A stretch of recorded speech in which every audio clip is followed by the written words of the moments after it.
Wisdom of Solomon. 1. Love righteousness, yea, that be judges of the earth. Think of the Lord with a good heart, and in simplicity of heart seek him. For he will be found of them that tempt him not, and sheweth himself unto such as do not distrust him. For froward thoughts separate from God, and his power when it is tried reproveth the unwise. For into a malicious soul wisdom shall not enter, nor dwell in the body that is subject unto sin. For the Holy Spirit of discipline will flee deceit, and remove from thoughts that are without understanding, and will not abide when unrighteousness cometh in. For wisdom is a loving spirit, and will not acquit a blasphemer of his words. For God is witness of his reins, and a true beholder of his heart, and a hearer of his tongue. For the Spirit of the Lord filleth the world, and that which containeth all things had knowledge of the voice. Therefore he that speaketh unrighteous things cannot be hid, neither shall vengeance, when it punished, pass by him. For inquisition shall be made into the counsels of the ungodly, and the sound of his word shall come unto the Lord for the manifestation of his wicked deeds. For the ear of jealousy heareth all things, and the noise of murmurings is not hid.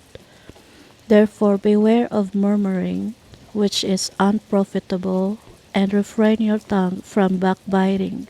For there is no word so secret that shall go for naught, and the mouth that belieth slayeth the soul.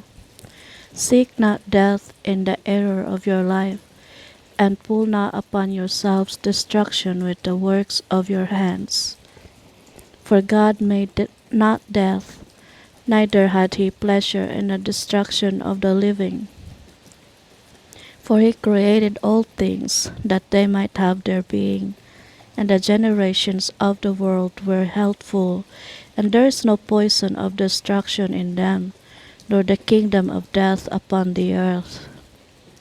For righteousness is immortal, but ungodly men with their works and words called it to them.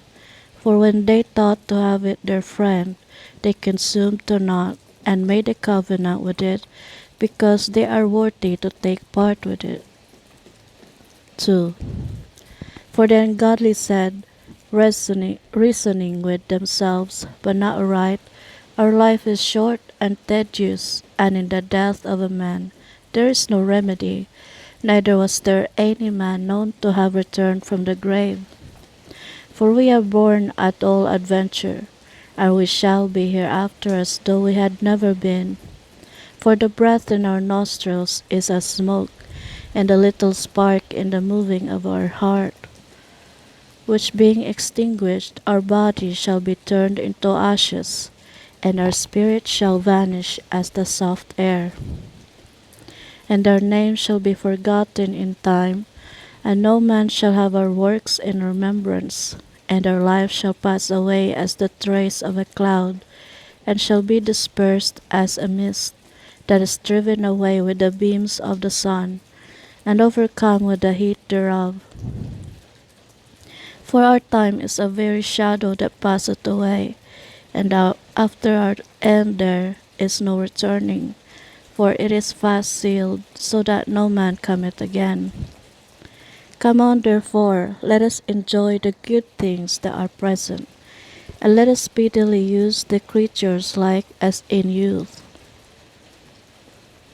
Let us fill ourselves with costly wine and ointments, and let no flower of the spring pass by us. Let us crown ourselves with rosebuds, before they be withered. Let none of us go without this part of our voluptuousness. Let us leave tokens of our joyfulness in every place, for this is our portion, and our lot is this. Let us oppress the poor righteous man. Let us not spare the widow, nor reverence the ancient gray hairs of the aged. Let our strength be the law of justice, for that which is feeble is found to be nothing worth. Therefore let us lie in wait for the righteous, because he is not for our turn, and he is clean contrary to our doings. He upbraided us with our offending the law, and objected to our infamy, the transgressings of our education. He professed to have the knowledge of God, and he called himself the child of the Lord. He was made to reprove our thoughts. He is grievous unto us even to behold, for his life is not like other men's. His ways are of another fashion. We are esteemed of him as counterfeits. He abstaineth from our ways as from filthiness.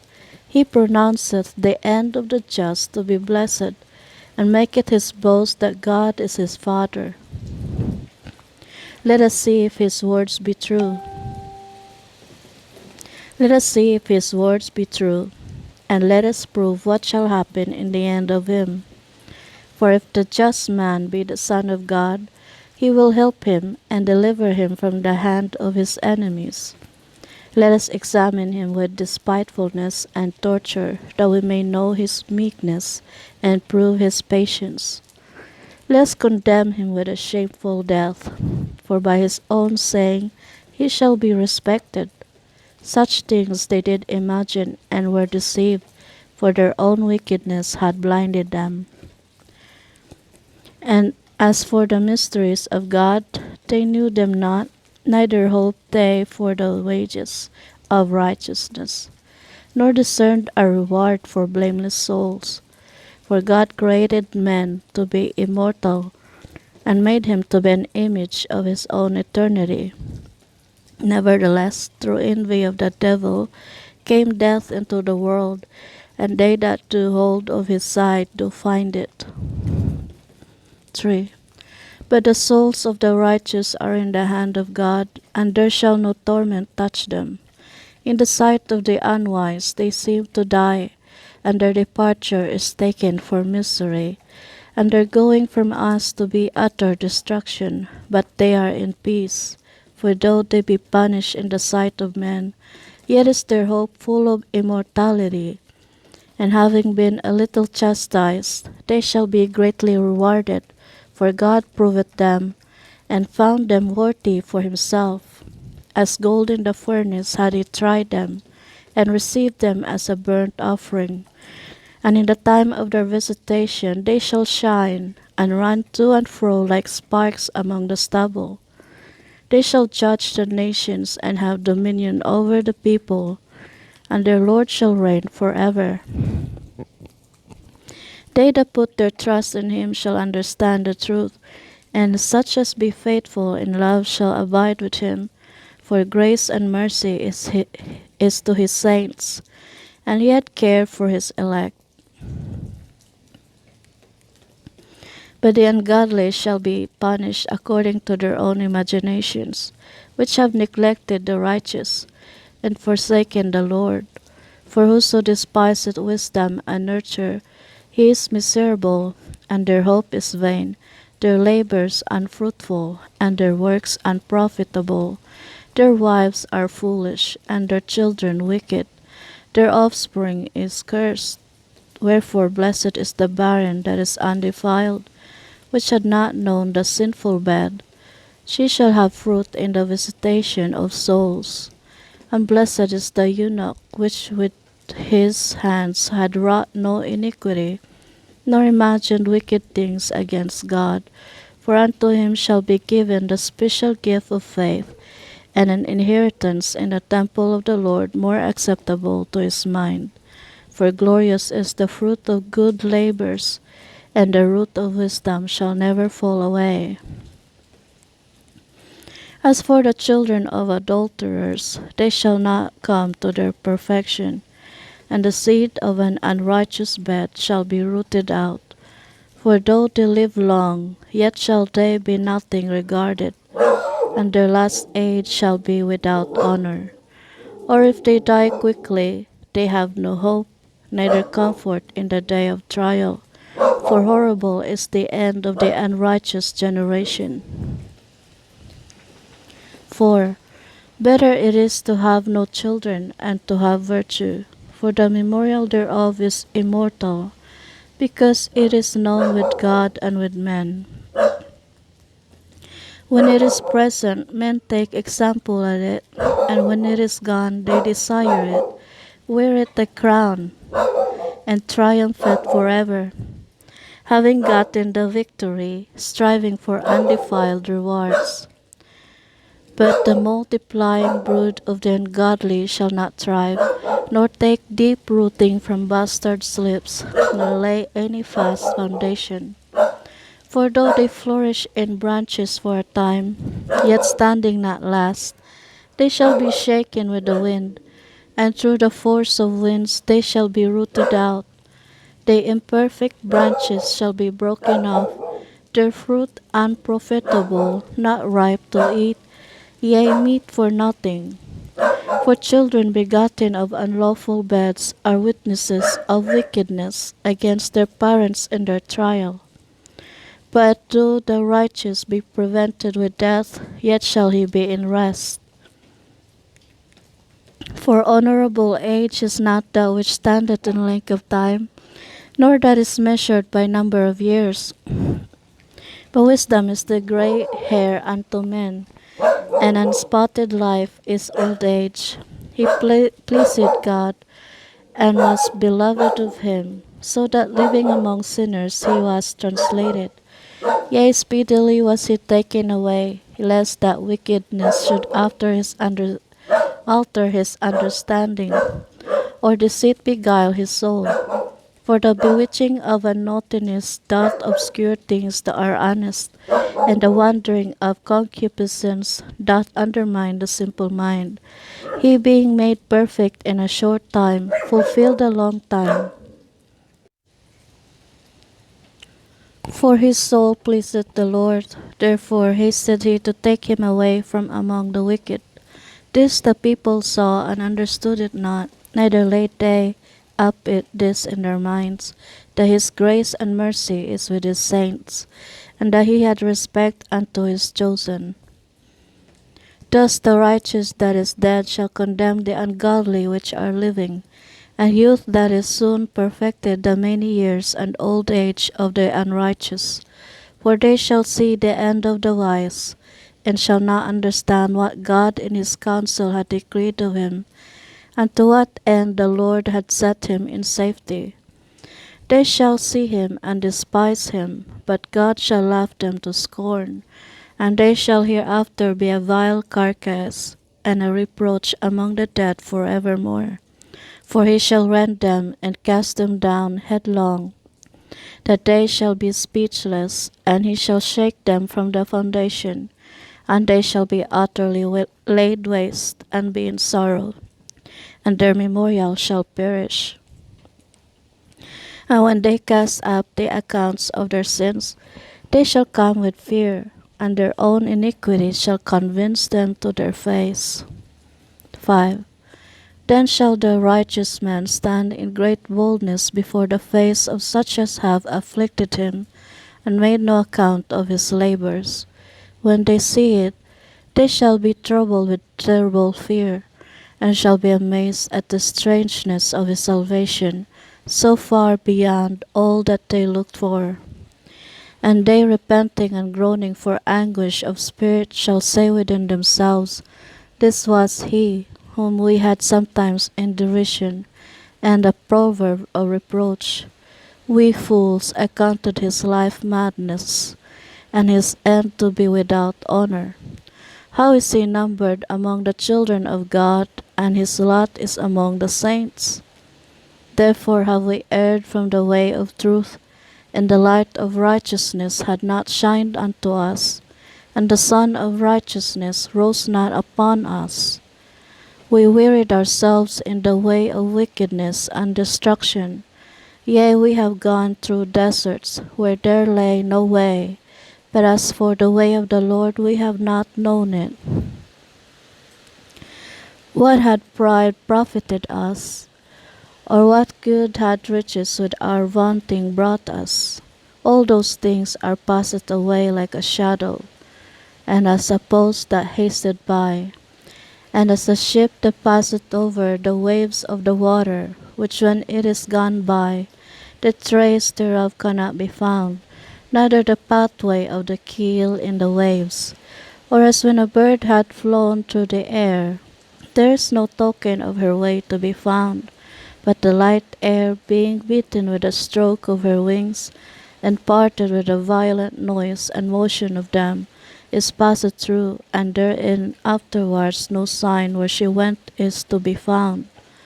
Or like as when an arrow is shot at a mark, it parted the air, which immediately cometh together again, so that a man cannot know where it went through. Even so we in like manner, as soon as we were born, began to draw to our end, and had no sign of virtue to shew, but were consumed in our own wickedness.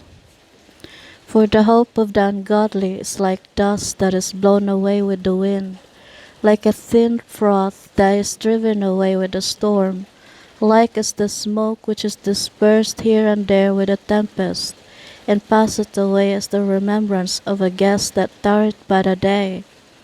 But the righteous live forevermore. Their reward also is with the Lord, and the care of them is with the Most High. Therefore shall they receive a glorious kingdom, and a beautiful crown from the Lord's hand. For with his right hand shall he cover them, and with his arm shall he protect them. He shall take to him his jealousy for complete armor, and make the creature his weapon for the revenge of his enemies. He shall put on righteousness as a breastplate, and true judgment instead of a helmet. He shall take holiness for an invincible shield.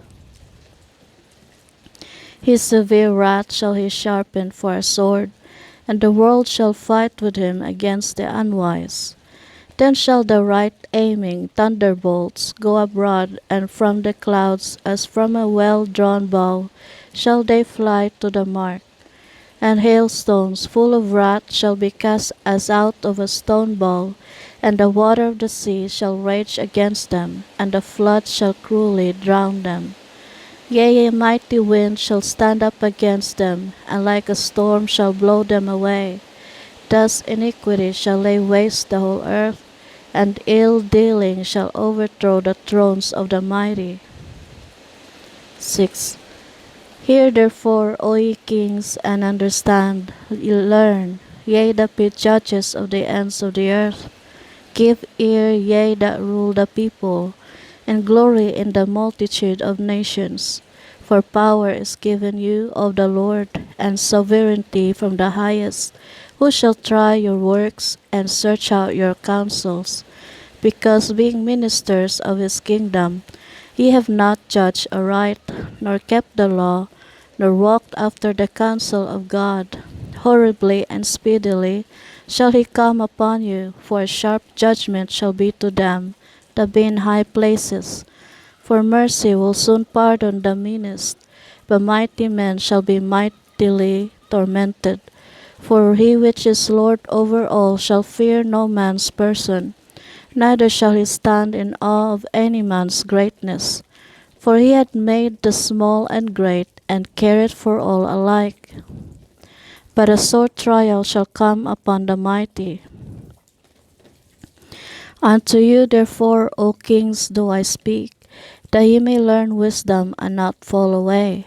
For they that keep holiness holily shall be judged holy, and they that have learned such things shall find what to answer.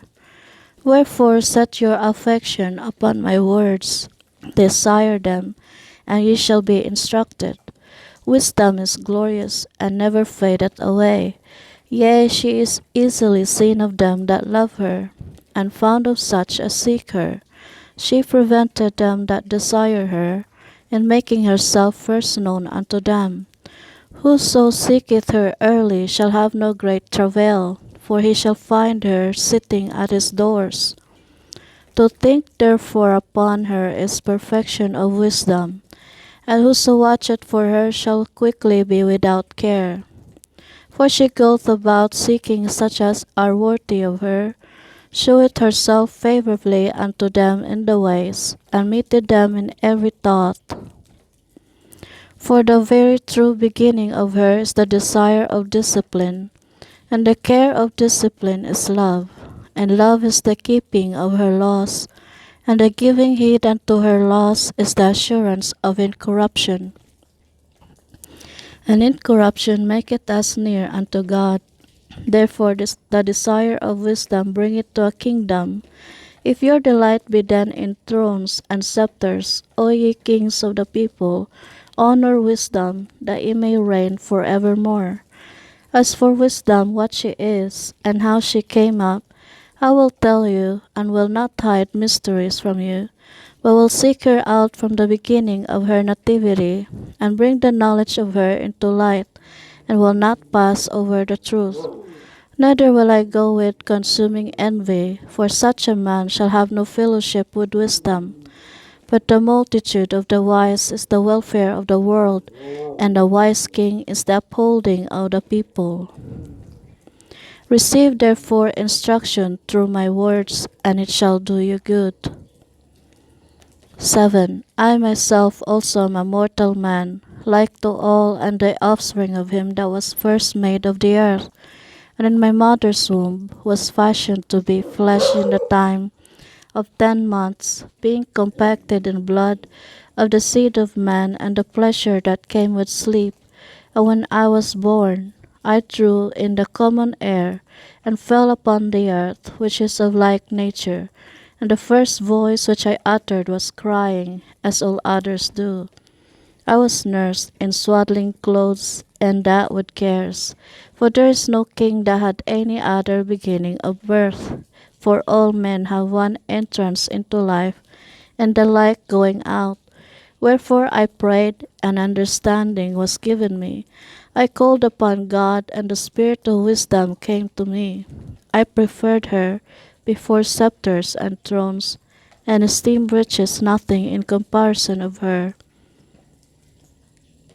Neither compared I unto her any precious stone, because all gold in respect of her is as a little sand, and silver shall be counted as clay before her. I loved her above health and beauty, and choose to have her instead of light, for the light that cometh from her never goeth out. All good things together came to me with her, and innumerable riches in her hands. And I rejoiced in them all, because wisdom goeth before them. And I knew not that she was the mother of them. I learned diligently, and do communicate her liberally. I do not hide her riches.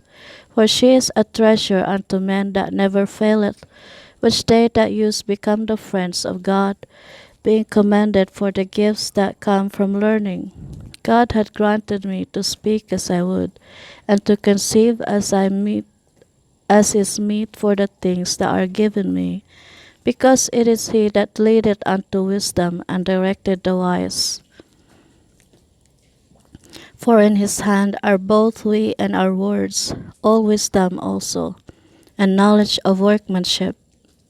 For he had given me certain knowledge of the things that are, namely, to know how the world was made, and the operation of the elements, the beginning, ending, and midst of the times, the alterations of the turning of the sun, and the change of seasons, the circuits of years, and the positions of stars, the natures of living creatures, and the furies of wild beasts, the violence of winds, and the reasonings of men, the diversities of plants, and the virtues of roots, and all such things as are either secret or manifest, them I know.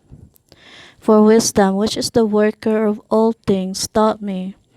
For in her is an understanding spirit holy, one only, manifold, subtle, lively, clear, undefiled, plain, not subject to hurt, loving the thing that is good, quick, which cannot be lettered, ready to do good, kind to man, steadfast, sure, free from care, having all power, overseeing all things, and going through all understanding, pure and most subtle spirits, For wisdom is more moving than any motion. She passeth and goeth through all things by reason of her pureness. For she is the breath of the power of God, and a pure influence flowing from the glory of the Almighty. Therefore can no defiled thing fall into her. For she is the brightness of the everlasting light, the unspotted mirror of the power of God, and the image of his goodness. And being but one, she can do all things, and remaining in herself, she maketh all things new. And in all ages entering into holy souls, she maketh them friends of God and prophets. For God loveth none but him that dwelleth with wisdom. For she is more beautiful than the sun, and above all the order of stars, being compared with the light, she is found before it. For after this cometh night, but vice shall not prevail against wisdom. 8. Wisdom reacheth from one end to another mightily, and sweetly doth she order all things. I loved her, and sought her out from my mouth. I desired to make her my spouse, and I was a lover of her beauty. In that she is conversant with God, she magnified her nobility. Yea, the Lord of all things himself loved her. For she is privy to the mysteries of the knowledge of God, and a lover of his works. If riches be a possession to be desired in this life, what is richer than wisdom, that worketh all things? And if prudence work, who of all that are is more cunning workman than she? And if a man love righteousness, her labors are virtues. For she teacheth temperance and prudence, justice and fortitude, which are such things as men can have nothing more profitable in their life. If a man desire much experience, she knoweth things of old, and conjectureth aright what is to come. She knoweth the subtleties of speeches, and can expound dark sentences. She foreseeth signs and wonders, and the events of seasons and times. Therefore I purpose to take her to me to live with me, knowing that she would be a counselor of good things, and a comfort in cares and grief. For her sake I shall have estimation among the multitude, and honor with the elders, though I be young. I shall be found of a quick conceit in judgment, and shall be admired in the sight of great men. When I hold my tongue, they shall bide my leisure, and when I speak, they shall give good ear unto me. If I talk much, they shall lay their hands upon their mouth. Moreover, by the means of her I shall obtain immortality, and leave behind me an everlasting memorial to them that come after me. I shall set the people in order, and the nations shall be subject unto me. Horrible tyrants shall be afraid, when they do but hear of me. I shall be found good among the multitude, and valiant in war. After I am come into mine house, I will repose myself with her, for her conversation had no bitterness, and to live with her had no sorrow, but mirth and joy. Now when I consider these things in myself, and ponder them in my heart, how that to be allied unto wisdom is immortality, and great pleasure it is to have her friendship, and in the works of her hands are infinite riches, and in the exercise of conference with her, prudence, and in talking with her a good report, I went about seeking how to take her to me. For I was witty child, and had a good spirit, yea rather being good, I came into a body undefiled. Nevertheless, when I perceived that I could not otherwise obtain her, except God gave her me, and that was a point of wisdom also to know whose gift she was, I prayed unto the Lord, and besought him, and with my whole heart I said, 9. O God of my fathers, and Lord of mercy, who hast made all things with thy word, and ordained man through thy wisdom, that he should have dominion over the creatures which thou hast made, and order the world according to equity and righteousness, and execute judgment with an upright heart. Give me wisdom that sitteth by thy throne, and reject me not from among thy children. For I, thy servant and son of thine handmaid, am a feeble person, and of a short time am too young for the understanding of judgment and laws. For though a man be never so perfect among the children of men, yet if by thy wisdom be not with him, he shall be nothing regarded. Thou hast chosen me to be king of thy people, and a judge of thy sons and daughters. Thou hast commanded me to build a temple upon thy holy mount, and an altar in the city wherein thou dwellest, a resemblance of the holy tabernacle which thou hast prepared from the beginning. A wisdom was with thee, which knoweth thy works, and was present when thou madest the world, and knew what was acceptable in thy sight, and right in thy commandments. O send her out of thy holy heavens, and from the throne of thy glory, that being present she may labor with me, that I may know what is pleasing unto thee.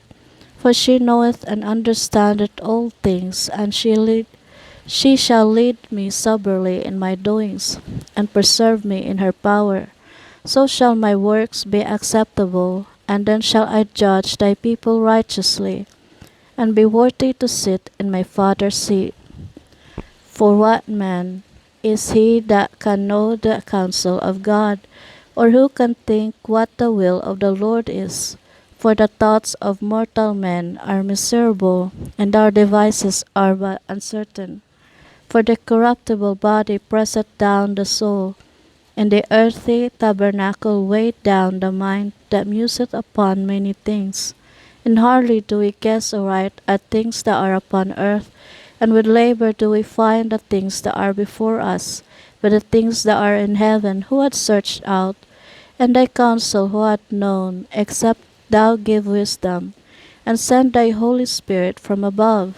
For so the ways of them which liveth on the earth were reformed, and men were taught the things that are pleasing unto thee, and were saved through wisdom. 10. She preserved the firstborn father of the world, that was created alone, and brought him out of his fall, and gave him power to rule all things. But when the unrighteous went away from her in his anger, he perished also in the fury wherewith he murdered his brother. For whose cause the earth being drowned with the flood, wisdom again preserved it, and directed the course of the righteous in a piece of wood of small value. Moreover, the nations and their wicked conspiracy being confounded, she found out the righteous, and preserved him blameless unto God, and kept him strong against his tender compassion toward his son. When the ungodly perished, she delivered the righteous man, who fled from the fire which fell down upon the 5 cities, of whose wickedness even to this day the waste land that smoketh is a testimony, and plants bearing fruit that never come to ripeness, and a standing pillar of salt is a monument of an unbelieving soul. For regarding not wisdom, they got not only this hurt, that they knew not the things which were good, but also left behind them to the world a memorial of their foolishness, so that in the things wherein they offended they could not so much as be hid. But wisdom delivered from pain those that attended upon her. When the righteous fled from his brother's wrath, she guided him in right paths, shewed him the kingdom of God, and gave him knowledge of holy things, made him rich in his travels, and multiplied the fruit of his labors. In the covetousness of such as oppressed him, she stood by him, and made him rich. She defended him from his enemies, and kept him safe from those that lay in wait. And in a sore conflict she gave him the victory, that he might know that goodness is stronger than all. When the righteous was sold, she forsook him not, but delivered him from sin. She went down with him into the pit, and left him not in bonds, till she brought him the scepter of the kingdom, and power against those that oppressed him. As for them that had accused him, she shewed them to be liars, and gave him perpetual glory. She delivered the righteous people and blameless seed from the nation that oppressed them. She entered into the soul of the servant of the Lord, and withstood dreadful kings in wonders and signs, rendered to the righteous a reward of their labors, guided them in a marvelous way, and was unto them for a cover by day, and a light of stars in the night season, brought them through the Red Sea, and led them through much water. But she drowned their enemies, and cast them up out of the bottom of the deep. Therefore the righteous spoil the ungodly, and praise thy holy name, O Lord, and magnified with one accord thine hand that fought for them. For wisdom opened the mouth of the dumb, and made the tongues of them that cannot speak eloquent. 11. She prospered their works in the hand of the holy prophet. They went through the wilderness that was not inhabited, and pitched tents in places where there lay no way. They stood against their enemies, and were avenged of their adversaries. When they were thirsty, they called upon thee, and water was given them out of the filthy rock, and their thirst was quenched out of the hard stone. For by what things their enemies were punished, by the same they in their need were benefited. For instead of a perpetual running river troubled with foul blood, for a manifest reproof of that commandment, whereby the infants were slain, thou gavest unto them abundance of water by a means which they hoped not for, declaring by that thirst then how thou hadst punished their adversaries. For when they were tried, albeit by mercy chastised, they knew how the ungodly were judged in wrath and tormented, thirsting in another manner than the just. For this thou didst admonish and try as a father, but the other as a severe king. Thou didst condemn and punish.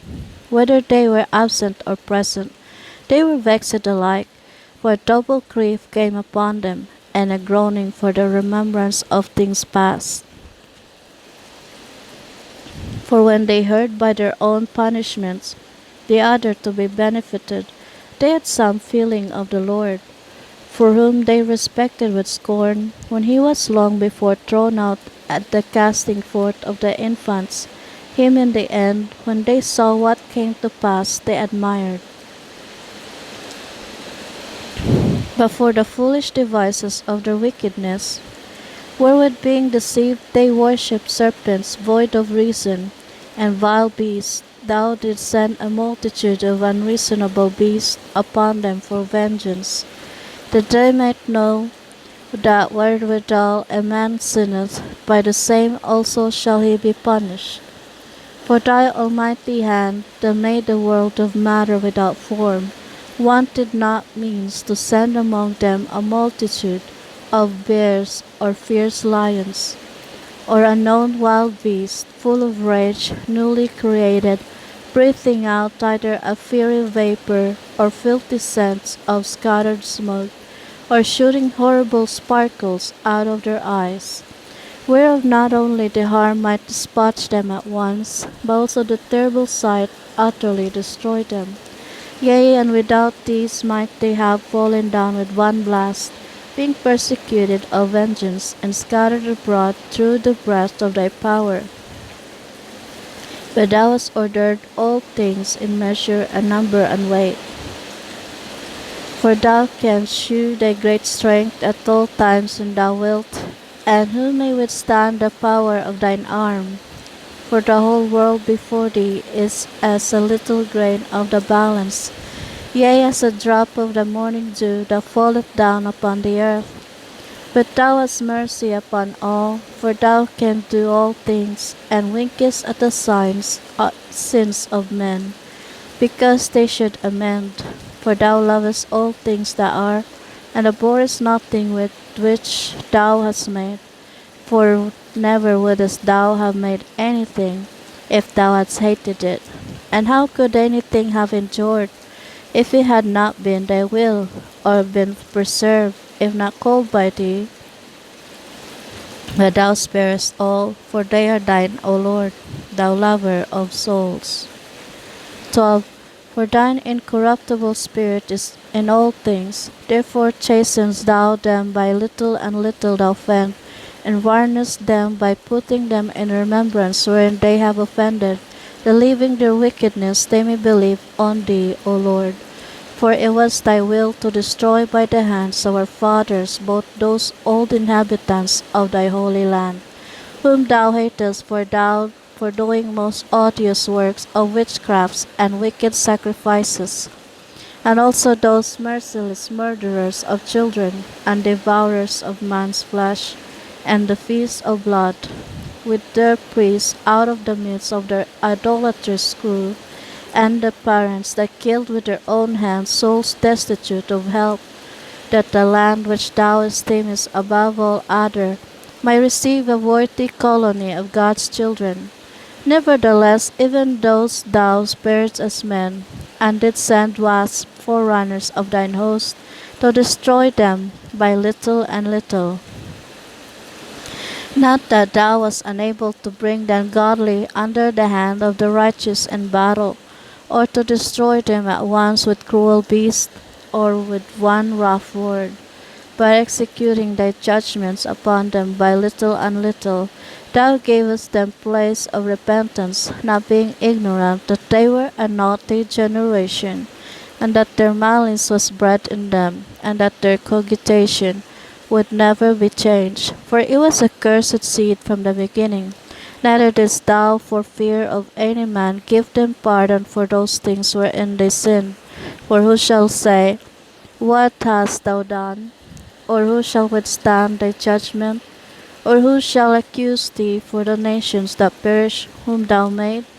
Or who shall come to stand against thee, to be revenged for the unrighteous men? For neither is there any God but thou that careth for all, to whom thou mightest shew that thy judgment is not unright.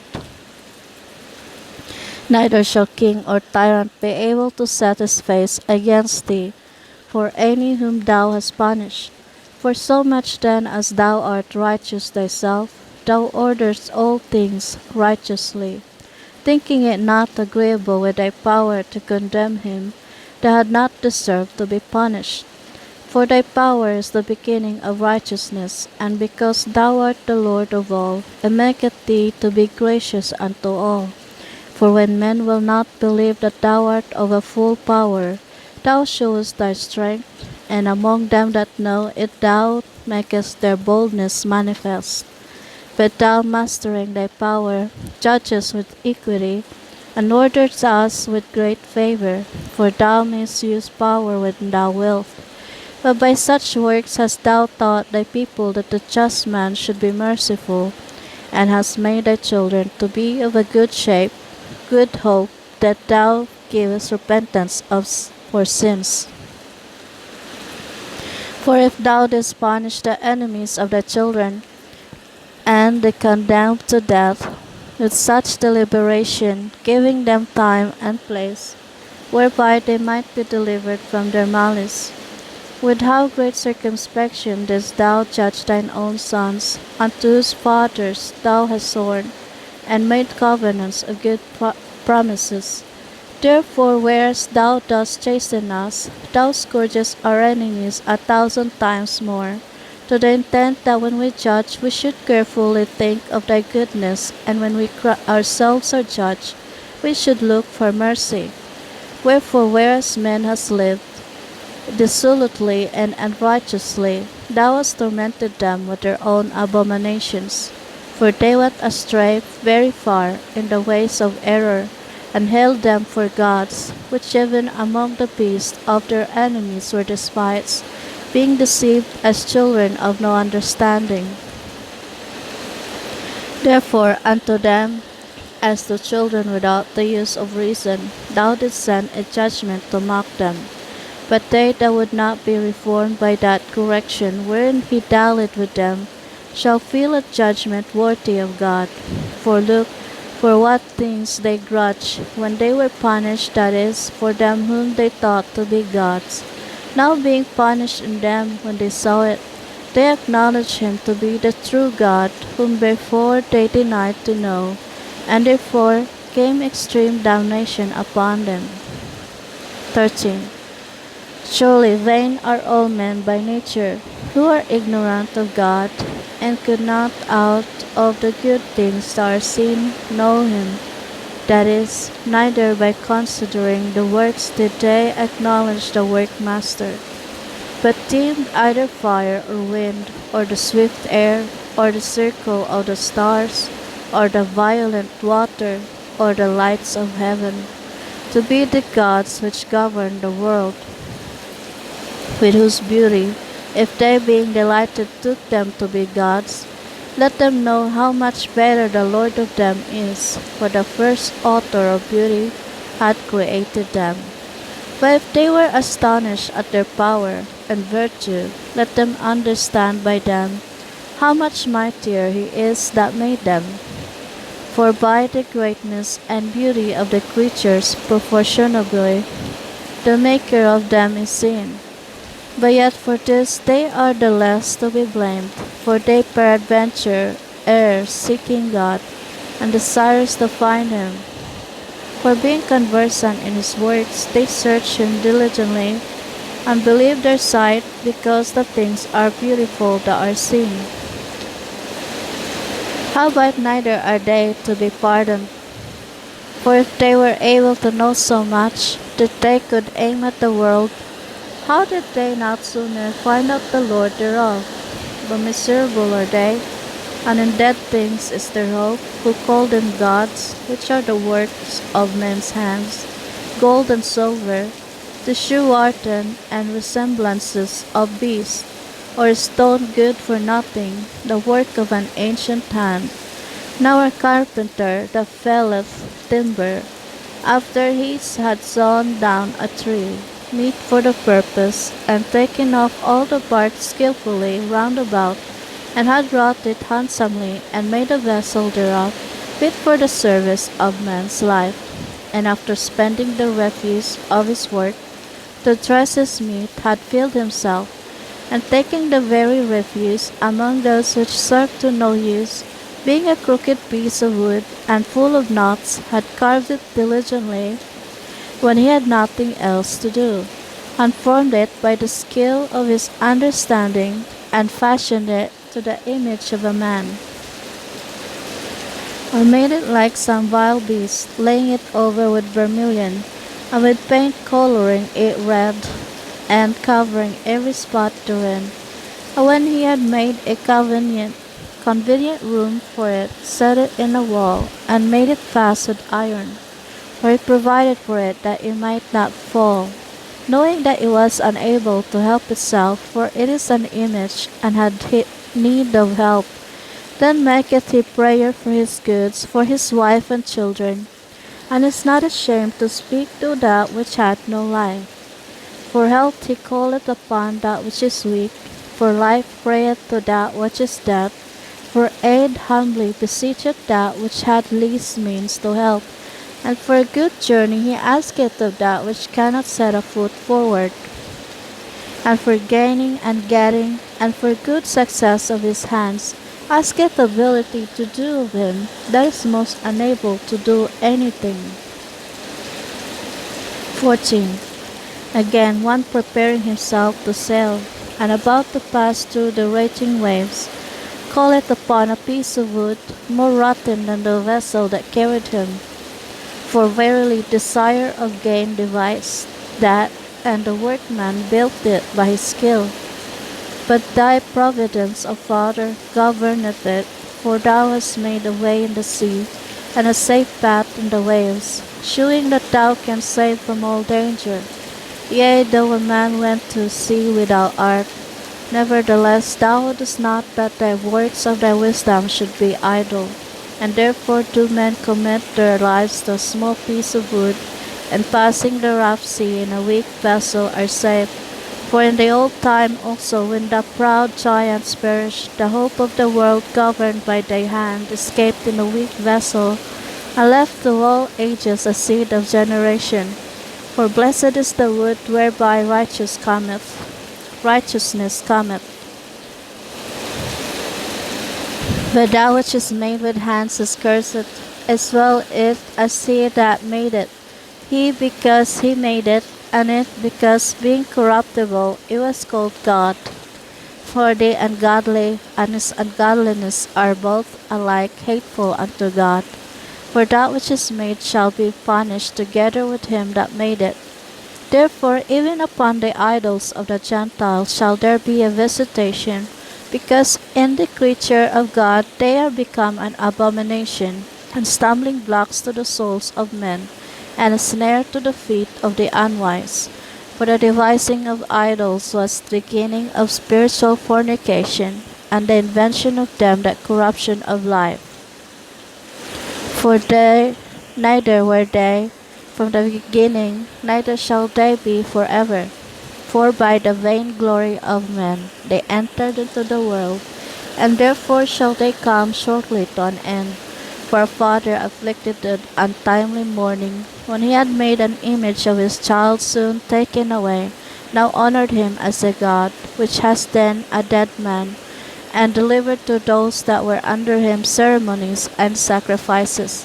Thus in process of time, an ungodly custom grown strong was kept as a law, and graven images were worshipped by the commandments of kings, whom men could not honor in presence because they dwelt far off.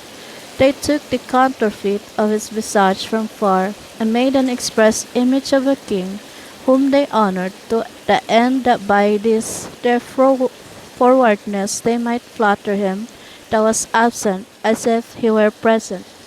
Also the singular diligence of the artificer did help to set forward the ignorant to more superstition. For he peradventure, willing to please one in authority, forced all his skill to make the resemblance of the best fashion. And so the multitude, allured by the grace of the work, took him now for a god, which a little before was but honored. And this was an occasion to deceive the world, for men serving either calamity or tyranny did ascribe unto stones and stocks the incommunicable name.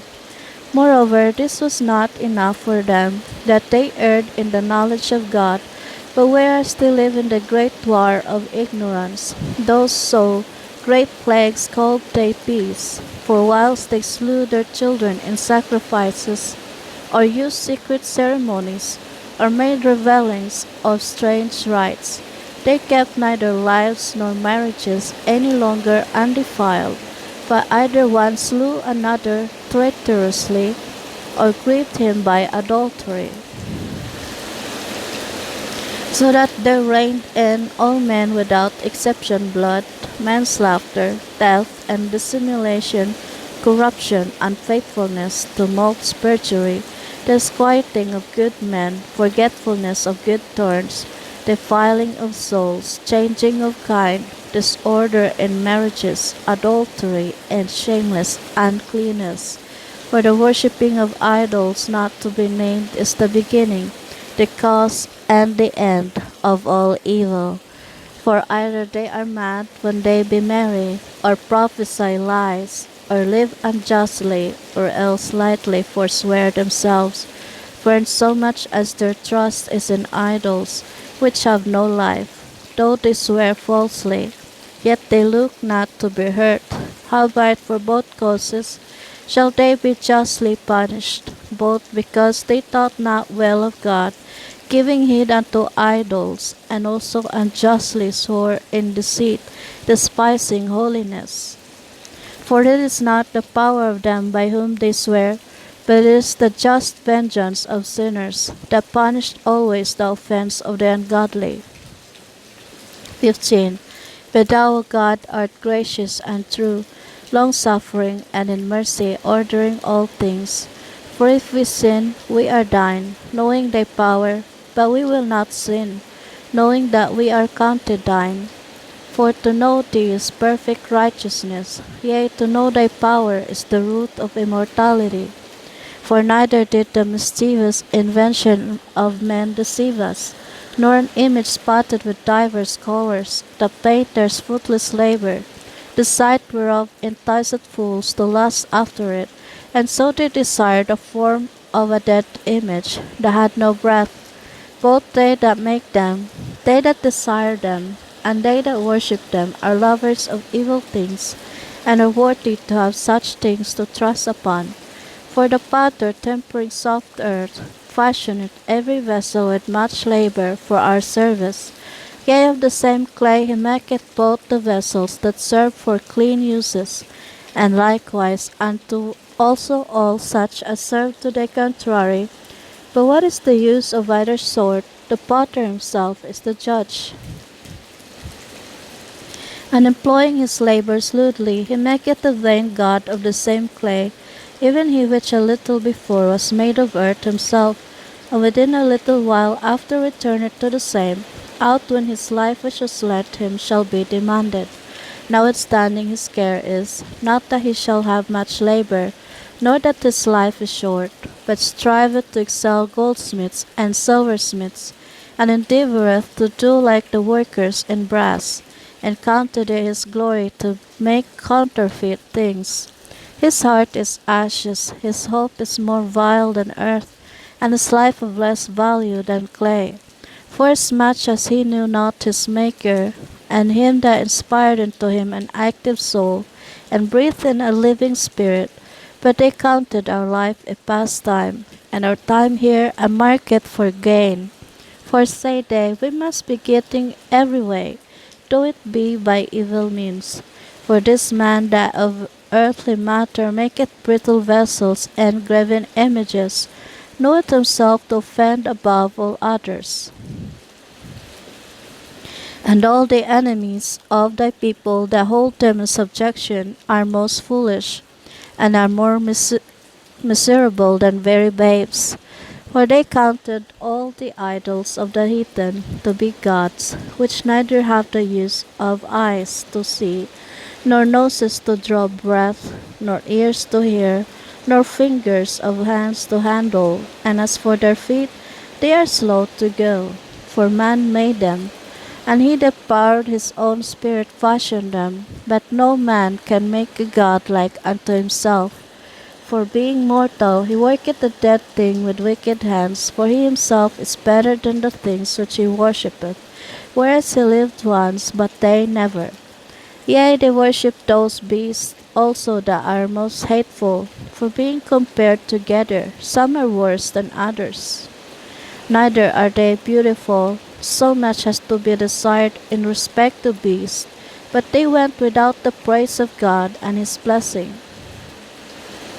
16. Therefore by the like were they punished worthily, and by the multitude of beasts tormented. Instead of which punishment, dealing graciously with thine own people, thou preparedst for them meat of a strange taste, even quails to stir up their appetite, to the end that they, desiring food, might for the ugly sight of the beast, sent among them loath even that, which they must needs desire. But these, suffering penury for a short space, might be made partakers of a strange taste. For it was requisite that upon them exercising tyranny should come penury, which they could not avoid, but to these it should only be shewed how their enemies were tormented. For when the horrible fierceness of beasts came upon these, and they perished with the stings of crooked serpents, thy wrath endured not forever. But they were troubled for a small season, that they might be admonished, having a sign of salvation, to put them in remembrance of the commandment of thy law. For he that turned himself toward it was not saved by the thing that he saw, but by thee, that art the Saviour of all. And in this thou madest thine enemies confess, that it is thou who deliverest from all evil. For them the bitings of grasshoppers and flies killed, neither was there found any remedy for their life, for they were worthy to be punished by such. But by thy sons not the very teeth of venomous dragons overcame, for thy mercy was ever by them and healed them. For they were pricked that they should remember thy words and were quickly saved, that not falling into deep forgetfulness, they might be continually mindful of thy goodness. For it was neither herb nor mollifying plaister that restored them to health, but thy word, O Lord, which healeth all things. For thou hast power of life and death. Thou leadest to the gates of hell, and bringeth up again.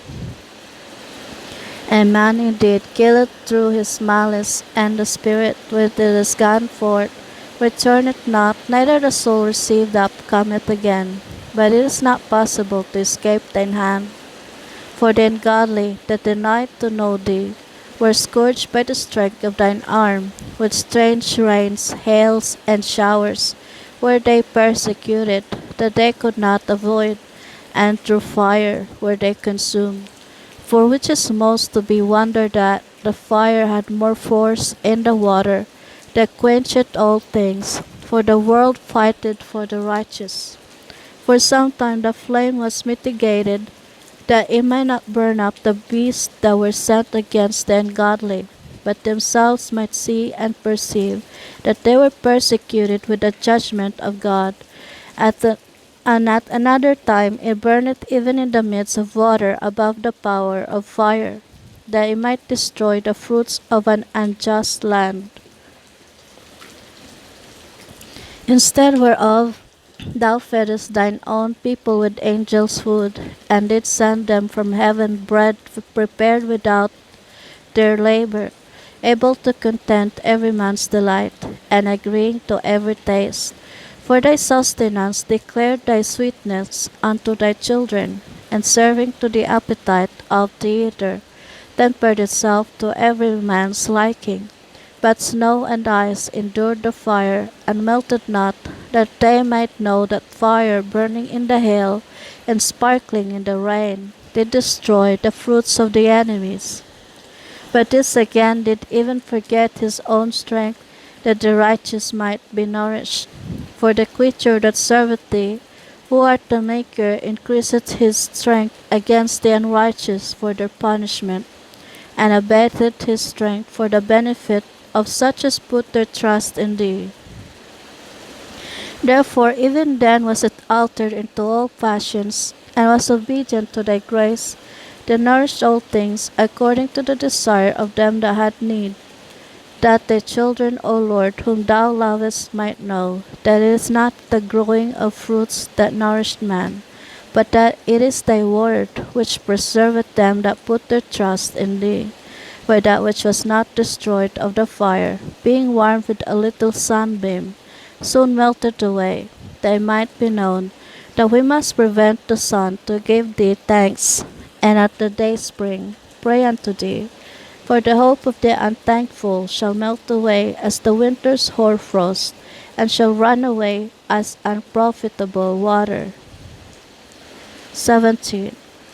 For great are thy judgments, and cannot be expressed. Therefore unnurtured souls have erred.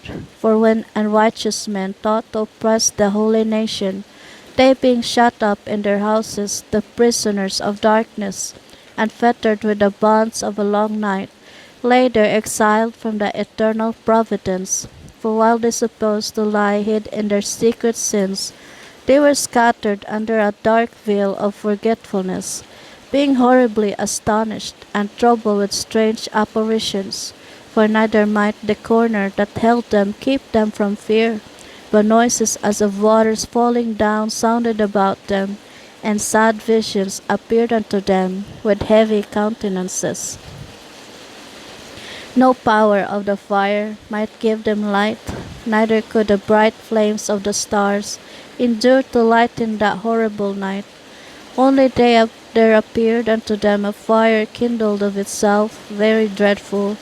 For being much terrified, they thought the things which they saw to be worse than the sight they saw not.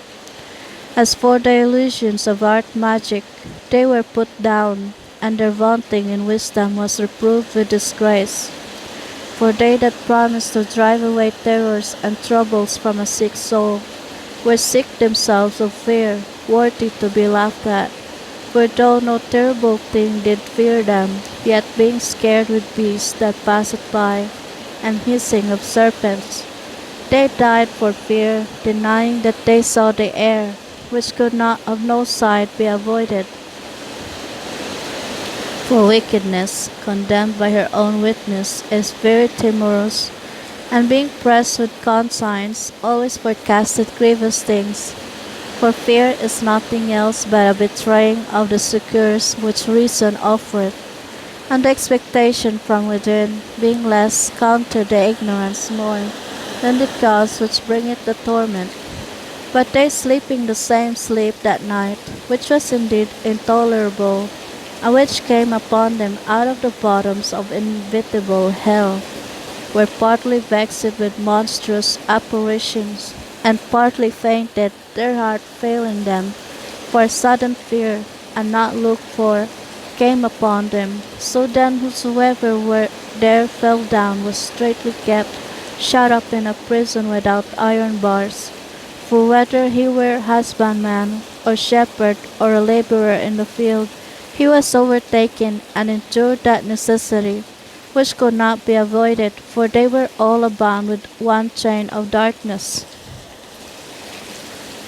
Whether it were a whistling wind, or a melodious noise of birds among the spreading branches, or a pleasing fall of water running violently, or a terrible sound of stones cast down, or a running that could not be seen of skipping beasts, or a roaring voice of most savage wild beasts, or a rebounding echo from the hollow mountains, these things made them to swoon for fear.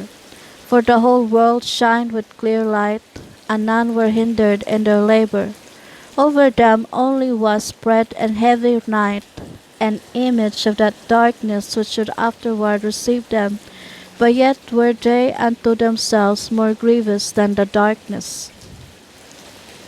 18. Nevertheless the saints had a very great light, whose voice they hearing, and not seeing their shape, because they also had not suffered the same things, they counted them happy. But for that they did not hurt them now, of whom they had been wronged before, they thanked them, and besought them pardon for that they had been enemies. Instead whereof thou gavest them a burning pillar of fire, both to be a guide of the unknown journey, and an harmless sun to entertain them honorably. For they were worthy to be deprived of light, and imprisoned in darkness, who had kept their sons shut up, by whom the uncorrupt light of the law was to be given unto the world. And when they had determined to slay the babes of the saints, one child being cast forth and saved, to reprove them, thou tookest away the multitude of their children, and destroyedst them altogether in a mighty water. Of that night were our fathers certified afore, that shortly, knowing unto what odds they had given credence, they might afterwards be of good cheer. So thy people was accepted, both the salvation of the righteous, and destruction of their enemies. For wherewith thou didst punish our adversaries, by the same thou didst glorify us, whom thou hast called. For the righteous children of good men did sacrifice secretly, and with one consent made a holy law, that the saints should be like partakers of the same good and evil, the fathers now singing out the songs of praise. But on the other side there sounded an ill-according cry of the enemies, and a lamentable noise was carried abroad for children that were bewailed. The master and the servant were punished after one manner, and like as the king, so suffered the common person. So they all together had innumerable dead with one kind of death, neither were the living sufficient to bury them, for in one moment the noblest offspring of them was destroyed. For whereas they would not believe anything by reason of the enchantments, upon the destruction of the firstborn, they acknowledged these people to be the sons of God. For while all things were in quiet silence, and that night was in the midst of her swift course, thine almighty word leaped down from heaven out of thy royal throne as a fierce man of war into the midst of a land of destruction, and brought thine unfeigned commandment as a sharp sword, and standing up filled all things with death, and it touched the heaven, but it stood upon the earth.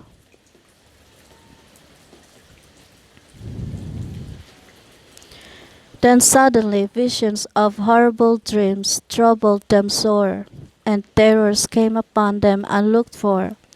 And one thrown here, and another there, half dead, shewed the cause of his death. For the dreams that troubled them did foreshew this, lest they should perish, and not know why they were afflicted. Yea, the tasting of death touched the righteous also. And there was a destruction of the multitude in the wilderness, but the wrath endured not long. For then the blameless man made haste, and stood forth to defend them, and bringing the shield of his proper ministry, even prayer and the propitiation of incense, set himself against the wrath, and so brought the calamity to an end, declaring that he was thy servant. So he overcame the destroyer, not with strength of body nor force of arms, but with a word subdued him that punished, alleging the oaths and covenants made with the fathers. For when the dead were now fallen down by heaps one upon another, standing between, he stayed the wrath, and parted the way to the living. For in the long garment was the whole world, and in the 4 rows of the stones was the glory of the fathers graven, and thy majesty upon the diadem of his head. Unto these the destroyer gave place, and was afraid of them, for it was enough that they only tasted of the wrath. 19. And for the ungodly, wrath came upon them without mercy unto the end, for he knew before what they would do, how that having given them leave to depart, and sent them hastily away, they would repent and pursue them. For whilst they were yet mourning and making lamentation at the graves of the dead, they added another foolish device, and pursued them as fugitives, whom they had entreated to be gone. For the destiny whereof they were worthy, draw them unto this end, and made them forget the things that had already happened, that they might fulfill the punishment which was wanting to their torments, and that by thy people might pass a wonderful way, but they might find a strange death. For the whole creature in his proper kind was fashioned again anew, serving the peculiar commandments that were given unto them, that their children might be kept without hurt. As namely a cloud shadowing the camp, and where water stood before, dry land appeared, and out of the Red Sea a way without impediment, and out of the violent stream a green field, wherethrough all the people went that were defended with thy hand, seeing thy marvelous strange wonders.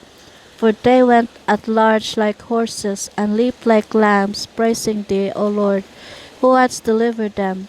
For they were yet mindful of the things that were done, while they sojourned in the strange land, how the ground brought forth flies instead of cattle, and how the river cast up a multitude of frogs instead of fishes. But afterwards they saw a new generation of fowls, when being led with their appetite, they asked delicate meats. For quails came up unto them from the sea for their contentment, and punishments came upon the sinners not without former signs by the force of thunders. For they suffered justly according to their own wickedness, insomuch as they used a more hard and hateful behavior toward strangers. For the Sodomites did not receive those whom they knew not when they came, but these brought friends into bondage that had well deserved of them. And not only so, but peradventure some respect shall be had of those, because they used strangers not friendly. But these very grievously afflicted them, whom they had received with feastings, and were already made partakers of the same laws with them. Therefore even with blindness were these stricken, as those were at the doors of the righteous man, when being compassed about with horrible great darkness, everyone sought that passage of his own doors. For the elements were changed in themselves by a kind of harmony, like as in a psaltery notes change the name of the tune, and yet there are always sounds which may well be perceived by the sight of the things that have been done. For earthly things were turned into watery, and the things that before swam in the water now went upon the ground. The fire had power in the water, forgetting his own virtue, and the water forgot his own quenching nature.